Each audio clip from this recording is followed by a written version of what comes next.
देख रहे हैं नेटवर्क 33 राजकुमार के साथ। तो चलिए बढ़ते हैं आज की कहानी की ओर। दोस्तों, मेरा नाम सतीश है और मैं अपने गांव शहर के लिए रवाना हो रहा था। देर रात की मेरी ट्रेन थी और एक तो गांव खेड़ा रेवाड़ी स्टेशन से मेरी ट्रेन निकलने वाली थी। घर वालों ने बहुत ही ज़्यादा जिद की, आज अमावस की रात मैं अकेले इस तरह देर रात ट्रेन ना पकड़ूं। लेकिन मैं कहाँ किसी की सुनने वाला था। घर वालों ने यह भी बताया था कि स्टेशन पर खौफनाक साए मंडराते रहते हैं जो अकेले सफ़र करने वाले राही को अपने चपेट में ले लेते हैं। कहते हैं कि कुछ साल पहले इस स्टेशन के ही पीछे किसी निर्दोष की हत्या करके उसे दफना दिया गया था और उसके बाद से ये स्टेशन वीरान सा हो गया, जहाँ से हफ्ते में केवल 2 बार ही ट्रेन गुजरती है। मेरे लिए तो ये सब बेतुक की बातें थीं। ट्रेन के अलावा किसी और वाहन से सफ़र बहुत ही मुश्किल होता। मैं बिना कुछ सोचे समझे स्टेशन के लिए निकल पड़ा।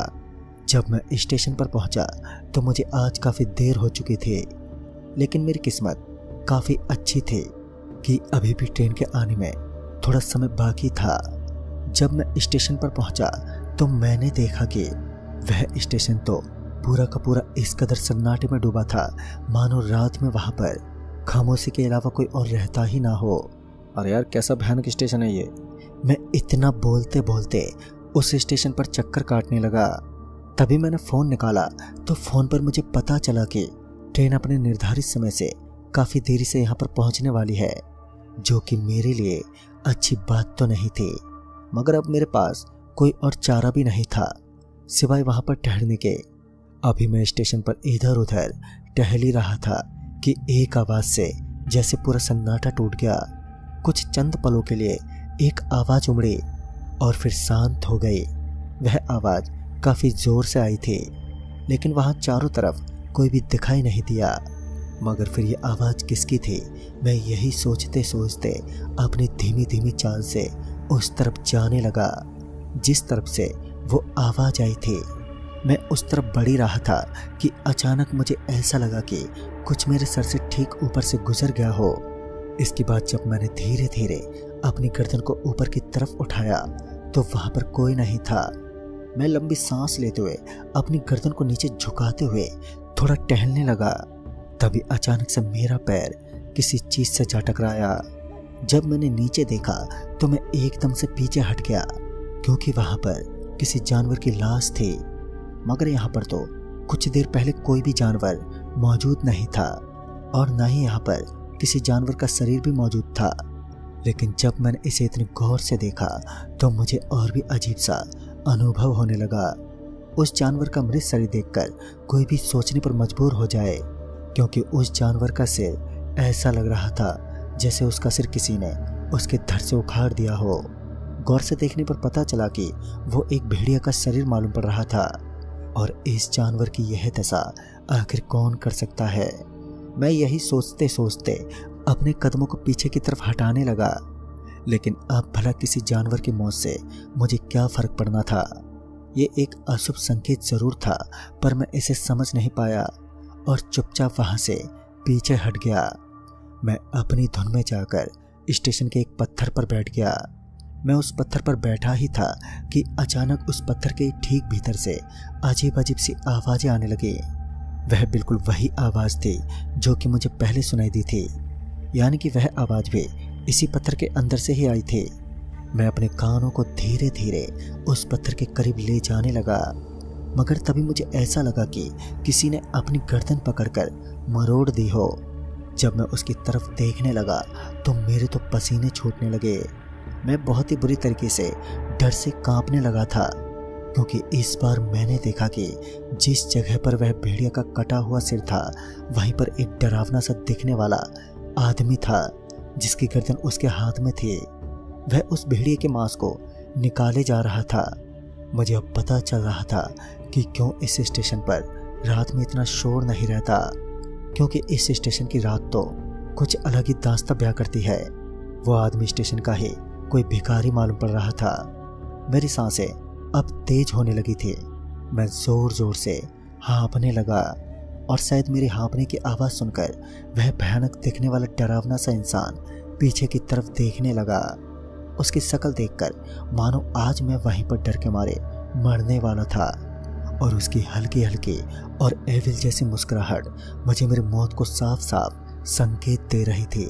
मैं बहुत ही बुरी तरीके से अब डर चुका था। मैं स्टेशन के उस तरफ चल पड़ा जिस तरफ मुझे एक छोटा सा कमरा दिखाई पड़ रहा था। अभी मैं अपने जमे हुए पैरों से धीमी गति से चलते हुए उस कमरे की तरफ चल पड़ा। उस कमरे के अंदर मुझे एक छोटी सी बल्ब की रोशनी दिखाई पड़ रही थी।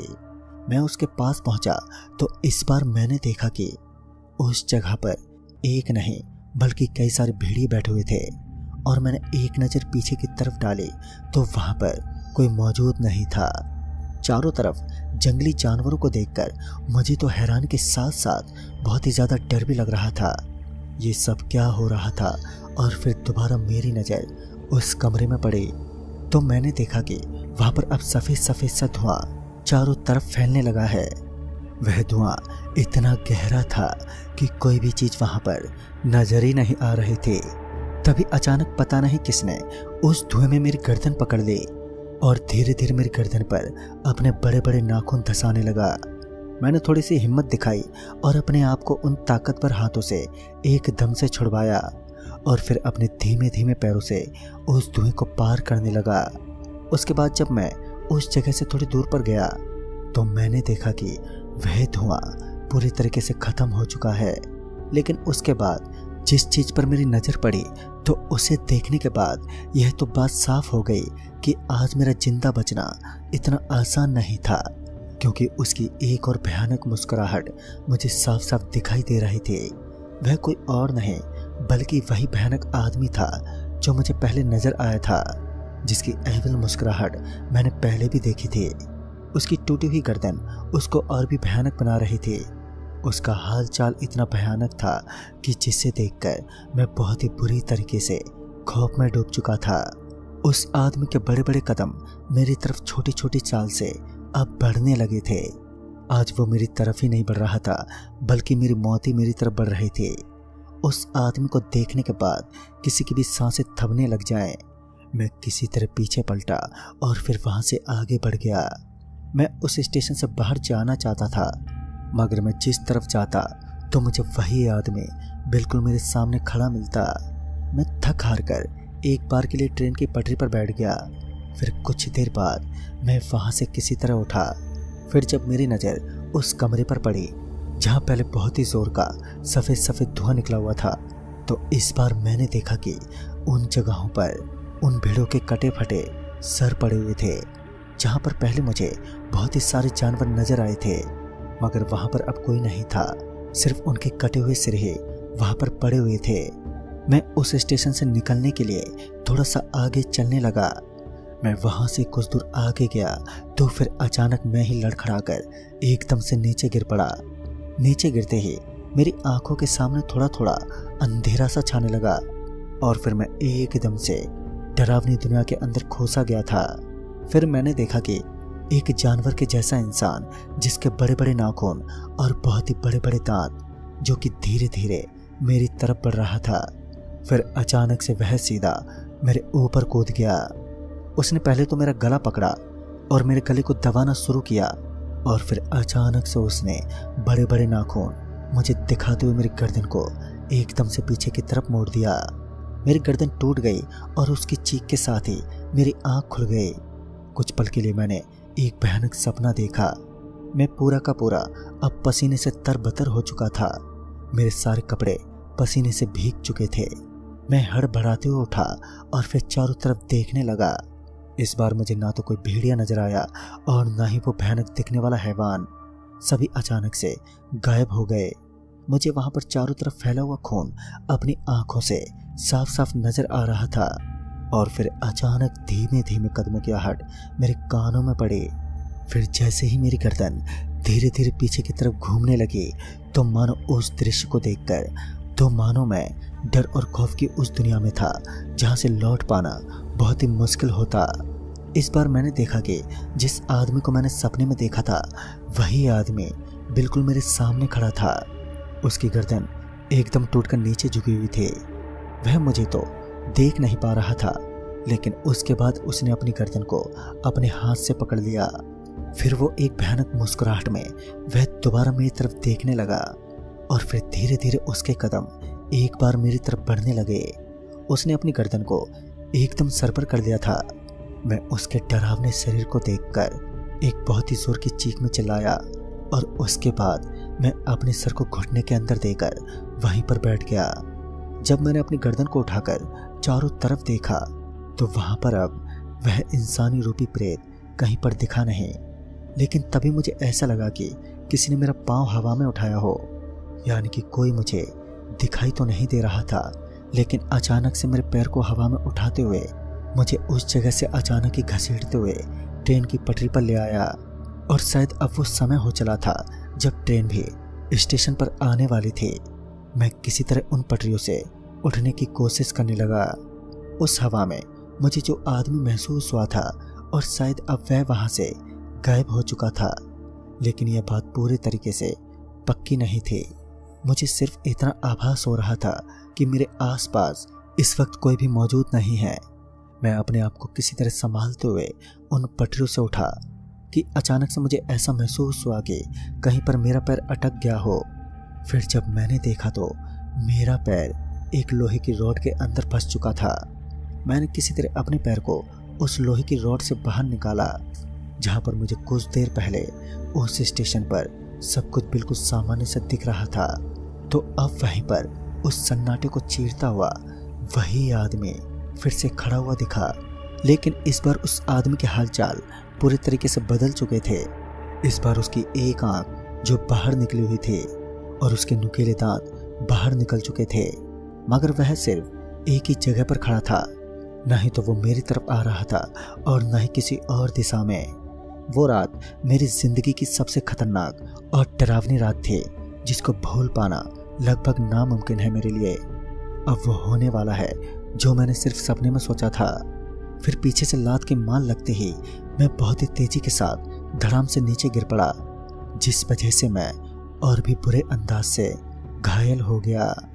एक काला धुआं अचानक ही मेरे आंखों के सामने उत्पन्न होने लगा।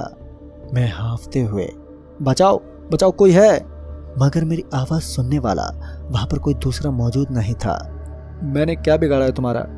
मैंने कहा, सामने से एक बहुत ही भारी और मोटी आवाज जिसने मेरे सवाल का जवाब दिया। मैंने भी क्या बिगाड़ा था तुम लोगों का? सिर्फ जंगल से उन जानवरों को ही तो पकड़ता था अपनी भूख मिटाने के लिए, लेकिन तुम लोगों में कहीं इंसानियत ही नहीं है। फिर मैंने कहा, क्या बोला आपने? लेकिन तब तक वो आवाज आनी बंद हो चुकी थी और मेरे सामने वो आंख फूटा और गर्दन टूटा काला साया बिल्कुल मेरे सामने सिर झुकाए खड़ा था। फिर अचानक से उस काले काले साये ने मेरे ऊपर झपटना ही ठीक समझा और फिर मुझे अपने ऊपर बहुत ही भारी बोझ महसूस होने लगा। अचानक एक सफेद धुएं के साथ में वह मुझे साफ साफ एक भयानक और डरावने अंदाज में नजर आने लगा। यह मेरा कोई सपना नहीं था, बल्कि एक भयानक डर की दास्तां है और एक हकीकत जो कि मेरे सामने मेरी मौत बनकर नजर आ रही थी। तभी उसने अपने बड़े बड़े नाखून मेरे गले के अंदर घुसाने शुरू कर दिए। उसके बड़े बड़े नाखून अब मेरे गले के अंदर लगभग धंस ही चुके थे, मगर शायद मेरी किस्मत अच्छी थी कि अचानक से मुझे सामने से ट्रेन आती हुई नजर आई। जैसे उस ट्रेन की रोशनी उस काले साए पर पड़ी कि वो अचानक से हवा में धुआं हो गया और उसके बाद ट्रेन स्टेशन पर आकर रुकी। ट्रेन के रुकने के बाद वहां पर कुछ आदमी मेरे पास दौड़ते हुए आए। अब मुझे ना तो कोई दर्द हो रहा था और ना ही कोई तकलीफ, लेकिन मैं इस वक्त कितनी खौफ में था ये सिर्फ मैं ही समझ सकता हूँ। फिर कुछ लोग मुझे उठाकर ट्रेन के भीतर ले गए।